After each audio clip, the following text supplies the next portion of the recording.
Video में हम जानेंगे समजात अंग और समरूप अंग के बारे में। तो एक तरफ मैंने लिख रखा है समजात अंग और एक तरफ लिख रखा है मैंने समरूप अंग। इन दोनों के बारे में अलग अलग अगर पूछता है तो आप अलग अलग लिख दीजिएगा, या फिर अगर डिफरेंस पूछता है तो आप डिफरेंस लिख दीजिएगा।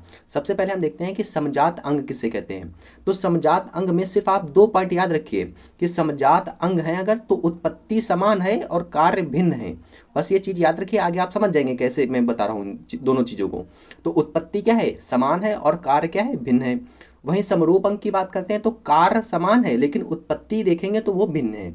आइए देखते हैं समजात अंग। तो मैंने क्या लिखा, पहला पॉइंट उत्पत्ति समान और कार्य भिन्न। तो उदाहरण देखिए, जैसे मनुष्य का हाथ, पक्षियों के पंख, मछलियों के पंख, मेढक का हाथ।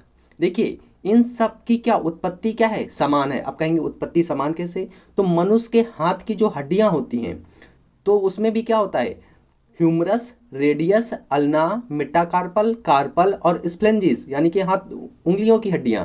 और वहीं पक्षियों के पंख देखेंगे तो वहां पर भी आपको humerus, radius, ulna, metacarpal, carpal और स्प्लेंजिस मिलेंगे। वहीं मछली के पंख देखोगे तो वहां पर भी यही वाली हड्डियां मिलेंगी आपको। और मेढक का हाथ देखोगे तो वहां पर भी उस मेढक के हाथ में जो हड्डियां होंगी वो सेम टू सेम मनुष्य के हाथ जैसी ही होंगी।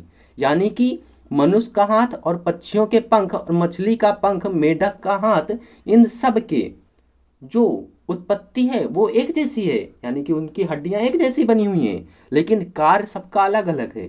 मनुष्य के हाथ का कार्य अलग है, पक्षियों के पंख का कार्य अलग है, मछली के पंख का कार्य तैरने का है, और मेंढक के हाथ का कार्य कूदने का है। यानी कि इन सब की उत्पत्ति तो एक जैसी है लेकिन इन सब का कार्य क्या है, अलग अलग है। इसीलिए मैंने कहा है समजात अंग में सिर्फ आप 2 पॉइंट याद रखिए कि उत्पत्ति समान और कार्य भिन्न। अगर आपने समजात अंग याद कर लिया तो समरूप अंग याद करने की जरूरत नहीं है, सिर्फ इसके उदाहरण याद रखो, ये अपने आप लिख लेंगे। तो समरूप अंग में क्या है, कार्य समान है लेकिन उत्पत्ति क्या है, भिन्न है। अब कार्य समान कैसे है, तो देखियो कीट के पंख हो, चाहे चाहे पक्षी के पंख हो, चाहे चमगादड़ के पंख हो, इन सब का काम उड़ने का होता है। लेकिन अगर उत्पत्ति की बात करें तो कीट के जो पंख होते हैं या एक पतली सी झिल्ली जैसे बने होते हैं। वहीं पक्षी के जो पंख होंगे वहां पर humerus, radius, ulna, metacarpal, carpal और स्प्लेंजिस, यानी कि मनुष्य के हाथ की हड्डियों जैसी उत्पत्ति होगी। वहीं चमगादड़ के जो पंख होते हैं तो एक्चुअल में वो पंख नहीं, वो त्वचा का एक हिस्सा ही होते हैं। तो यहाँ पर क्या है, कार्य तो सबका समान है, यानी कि कीट के पंख का कार्य, पक्षी के पंख का कार्य, चमगादड़ के पंख का कार्य तो एक जैसा है कि उड़ने का कार्य है। लेकिन अगर उत्पत्ति की बात करें तो इन तीनों की उत्पत्ति क्या है, अलग अलग है। समझे कि नहीं। बस अब समजात अंग का दूसरा पॉइंट देखिए, वही लिख रखा है जो मैंने आपको अभी बताया है। लिखा है कि आधारभूत रचना तो समान है परंतु कार्य में भिन्नता देखने को मिलती है, जैसा कि आपको मैंने उदाहरण में बताया है। अब आइए समरूप अंग की बात करते हैं। तो इसमें लिखा है आधारभूत रचना भिन्न होती है, यानी कि ये बने किसी और तरीके से हैं परंतु कार्य समान होता है।